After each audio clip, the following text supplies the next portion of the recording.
What's up people, I hope you're all doing well, and in this video I'm going to be showing you all my desk setup going into the year of 2022.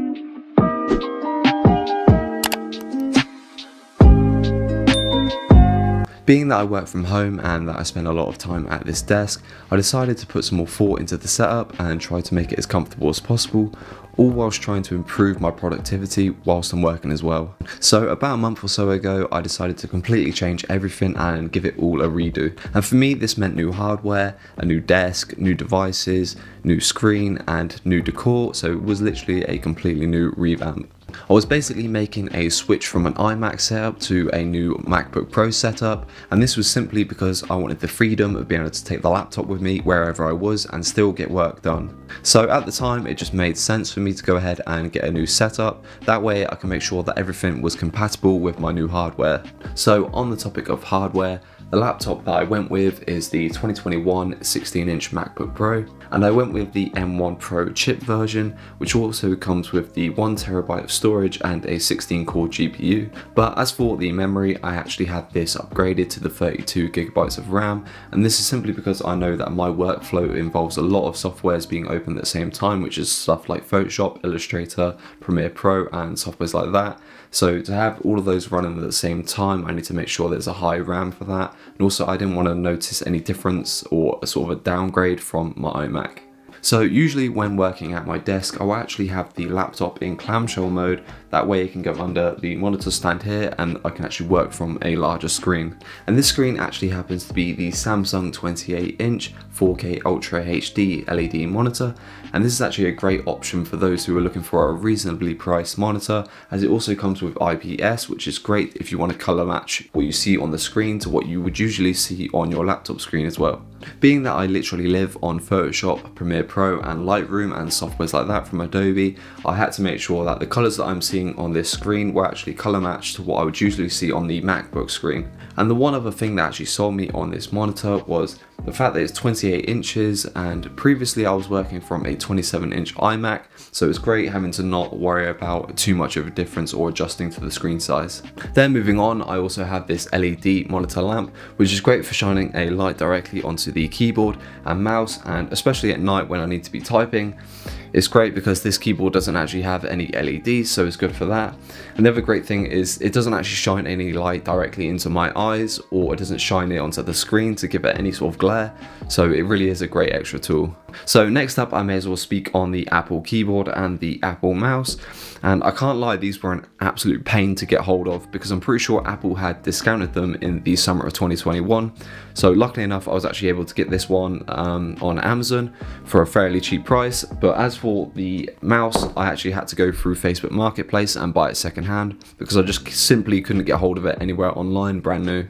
But regardless, they're still great products and I absolutely love them, and especially for me moving from the iMac and switching to this setup, these feel so natural because they are exactly the same as the keyboard and mouse that I was using for the iMac. And the other great thing is the space grey colour, it matches the screen and it actually matches the MacBook Pro. The only downside I will say again is obviously the LEDs not being in the keyboard.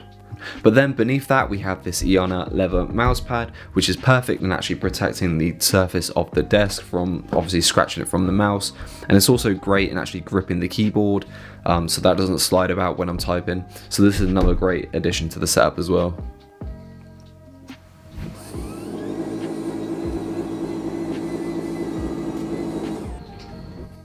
Okay, so for the desk itself, it is obviously a standing desk, but I didn't buy it as a complete package, so I actually bought the desk surface from IKEA, and then I actually bought the standing legs from Amazon.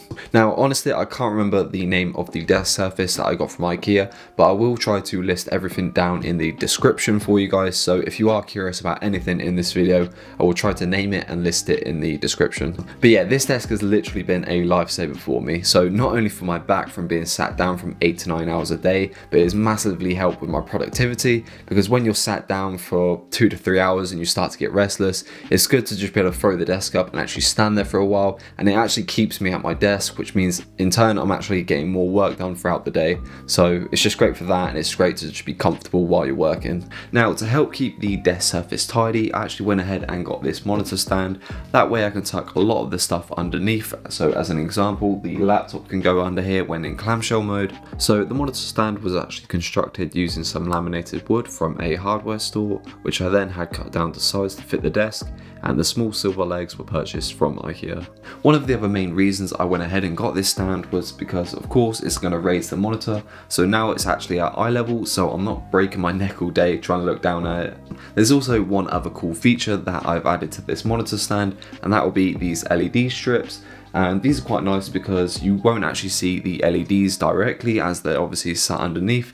And I mean, at night these look really cool, and you can obviously change the colours depending on the vibe that you're feeling, so I think this was quite a nice touch as well. On top of the stand, this is where I will typically keep a lot of the devices and things that I need to grab within arm's reach. So I have my iPad on a stand just to the side of the monitor, which is actually a 2020 iPad Air 10.9 inch with the Apple Pencil as well. And typically I use this for drawing illustrations, and it's also quite handy as a day-to-day notepad and journal. And the other great thing is that with it being on the stand next to the monitor like that, I can actually have all my emails come through this iPad instead of popping up on my phone. That way I can check it there and then, and it means I won't have to grab or reach for my phone to check emails and then somehow end up on Instagram for half an hour to an hour and just completely wasting my time where I should have been working. A few other little pieces that I actually keep on top of this stand are my blue light glasses. I also have this pen holder here as well, and you can't see in the shot, but I also have my Apple Watch charger and a wireless charger as well over there in the corner. And again, these are all things that are really handy to have within arm's reach, so I don't actually have to remove myself from the desk to actually go and get these things. Now, in terms of audio, I actually have two different setups for this desk. The first one is this monitor speaker bar, which only serves as a basic function for audio coming through the laptop when I want to listen to YouTube videos, because my monitor doesn't actually come with a speaker. And the second setup that I have is two Sonos One speakers. So there's one over there in the corner on a speaker and one here also in the corner, and these serve as a great tool or speaker for when I want to listen to like really good music and get in the zone. And the other handy thing is that they're both set at a level where no matter what I'm doing, if I'm standing or sat at the desk, they're both at good ear level as well. As for headphones and earphones, over here I have my Beats Studio 3 headphones. So these are great for when you want to like zone in and get into deep work, so those are obviously great to have at arm's reach. And then over there I also keep my Apple AirPods, so these are great to just snatch if you need to like hop on a call or like anything like that. Okay, so I think that covers most of the main things. The only other few things that I can think of are the wall decor and the shelf here behind me, and this is just great for decoration, and I feel like it actually fills this empty space here above my desk, so it's great for that. I also have these magnetic LED bars put in under the shelf, so these are quite cool because they illuminate the prints, and it also gives some downlighting onto the desk, so you can work away at night as well. The only other thing that comes to mind that I haven't mentioned is the cable trays that I have at the back underneath the desk, and this is great for cable management, and with a standing desk it's great to have everything sort of thrown in underneath attached to the desk, so when the desk does go up and down you won't find that any cables or wires get snagged. So for the most part, I think this has covered everything, but please do let me know down below in the comments if you guys have any other ideas that I can add to this setup, or if you have any questions. But with that, I hope you guys enjoyed the video. Like and subscribe and all that good stuff, and I'll see you guys in the next one. Take care.